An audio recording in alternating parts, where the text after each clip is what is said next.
তাই আবার ওরা এখানে থাকে না, বিদেশে থাকে। তা আমাদের তো কর্তব্য কর্ম একটু বেশি করেই করতে হয় নাকি? এমনই মুশকিল, এই সময় প্রবুদ্ধকে বিদেশ যেতে হয়েছে 7 দিনের জন্য। আর নীলু তো এই অবস্থা একা একা আসতেই পারবে না, বলো। দিয়াকে তোমরা ফোন করেছিলে? না, নীলময়ী আমাকে ফোন করে বলল যে বাবা প্রবুদ্ধ তো বিদেশে গেছে মন্ত্রীর সঙ্গে, তোমরা একটু আমার শাশুড়ি দেখাশোনা করো। তাছাড়া ওই যে দেওর, সে তো নিজের দেওর নয়, খুড়তুতো ভাই। সে তার মতো করে যা পেরেছে করেছে। ওইসব দিকে ভালো ব্যবস্থা কিছু আছে আমার তো মনে হয় না। আর এই সময় যেরকম মেডিকেল সাপোর্ট দরকার সেসব ব্যবস্থা তো ওদিকে নেই।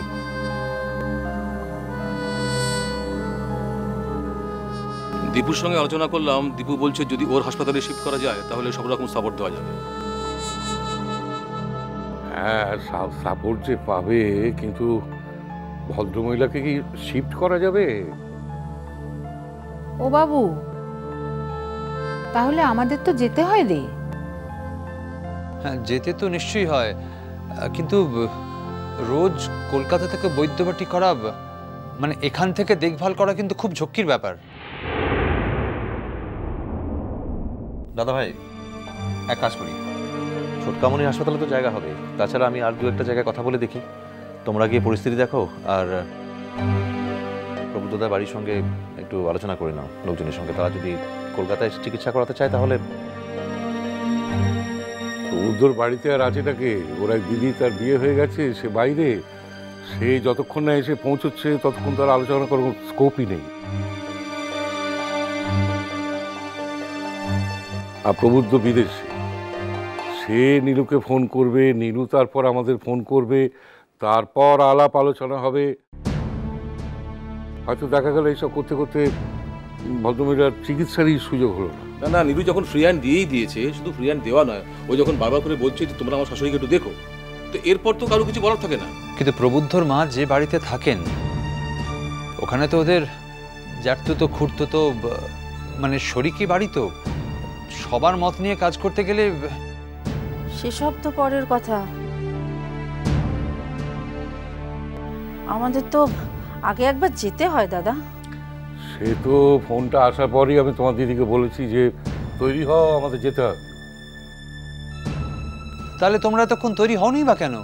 হ্যাঁ, এরকম একটা খবর। আরে না না, আমাদের তো সব চানটান হয়ে গেছে, কাপড়টা পরে নিলেই তো হলো।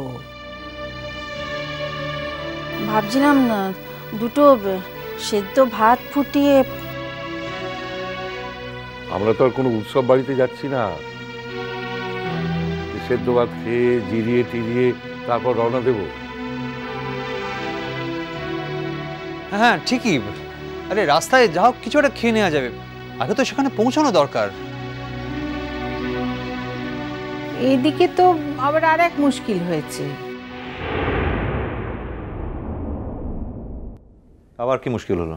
না, বলছি যে ছোট তো বাপের বাড়ি যেতেই চায় না মোটে।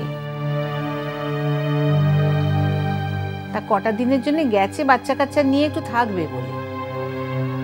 তাও আবার এমনি এমনি নাও, দাদা বৌদি আসছেন বিদেশ থেকে, তাই জন্য। তাকে এখন সেখান থেকে কি করে ডেকে আনি বলো তো? কেন দোয়েলকে ডাকতে হবে কেন?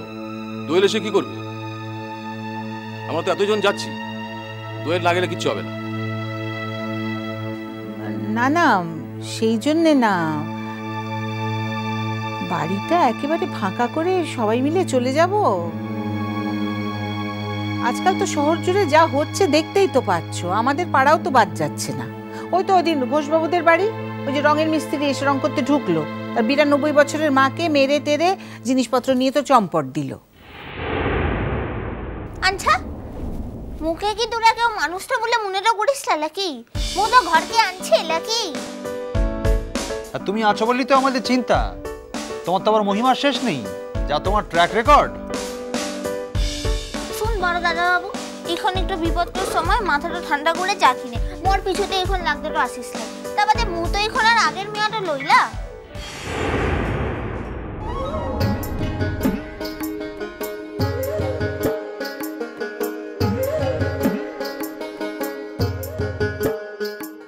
শোন, আমাদের এখনই বেরোতে হবে। ওখানে গিয়ে সব ব্যবস্থা করে কখন ফিরতে পারবো জানি না, রাত হতে পারে। তুই একা থাকতে পারবি?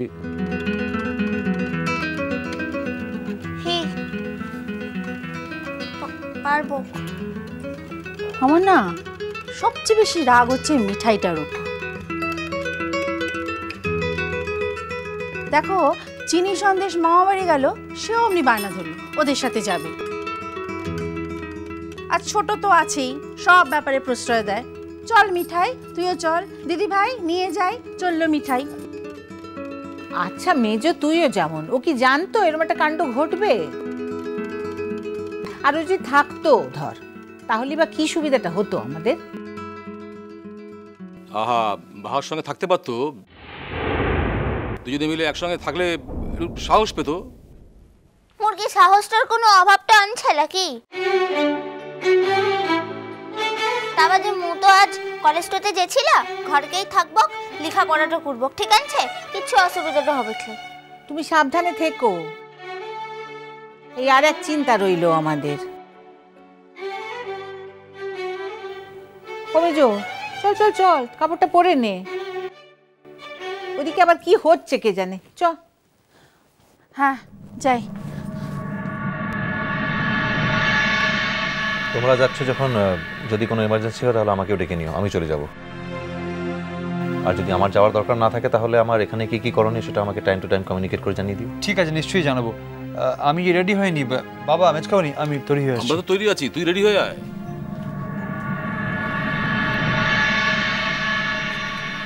আমি তাহলে এগোই। তোমার কি আজ তাড়াতাড়ি বেরোনো? আমার সকালে একটা অন্য কাজ আছে, আর যা খবর হয় তাহলে আমাকে জানিও। আসছি।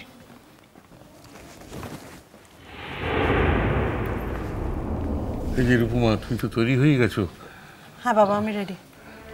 তুমি যে নিজে থেকে যেতে চেয়েছো, আমি তাতে খুব খুশি হয়েছি।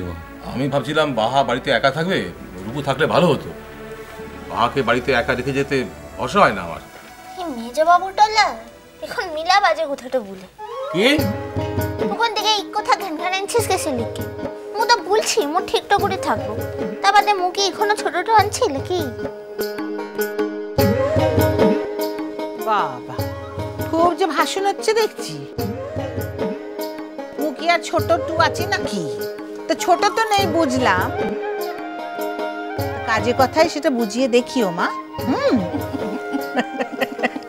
যাকে এই এবেলা একটু সেদ্ধ ভাত করে খেয়ে নিস, আমরা ফিরে এসে ওবেলা রান্না বান্না করবো, কেমন? ঠিক আছে। ও মা, রূপো তুই তো রেডি তো? তাহলে তো আমরা সবাই তৈরি। হ্যাঁ ও বাবু, হ্যাঁ মা, আমরা রেডি রে। আমিও রেডি। আমি গাড়ি গ্যারাজ থেকে বের করি, তোমরা এসো। আচ্ছা, দাঁড়া কিনি, দাঁড়া। ও ঠিক আছে ঠিক আছে।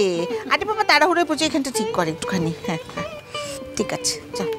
একটু আগেই রূপুকে বলছিলাম যে রূপুই সবার আগে রেডি হয়ে। কেন বাবা, তোমরা তখন থেকে একই কথা কেন বলছো? কি কি মনে করেছো তোমরা?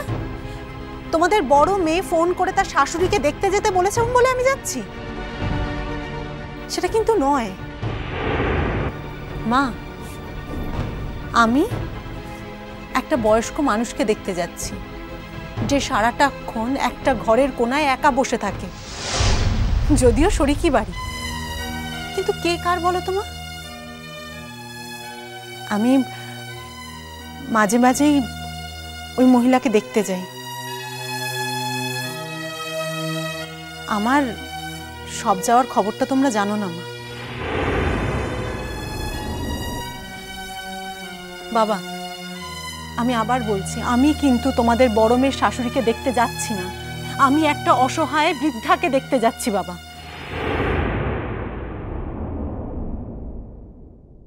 আমার না হয় কেউ নেই, সেই জন্য আমি একা, কিন্তু এই মানুষটা তো সবাই থেকেও মানুষটা একা বাবা।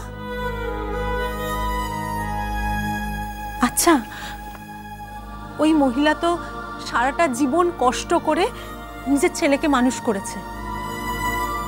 হ্যাঁ, ছেলে দারুণ কৃতি হয়েছে, কিন্তু মা হিসেবে মহিলাটা কি পেল বাবা?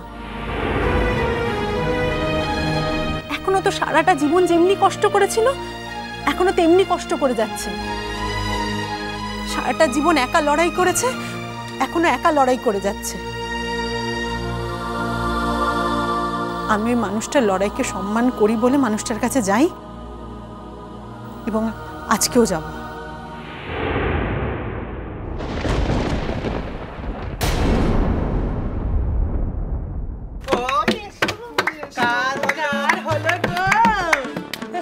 লালা এখানে তো এই বাড়িতে আমরা পাড়া দিয়ে শুনেছি বাচ্চা হয়েছে। এই বাড়িতে বাচ্চা হয় না। এই হয়েছে, মেয়ে হয়েছে, ছেলে না মেয়ে।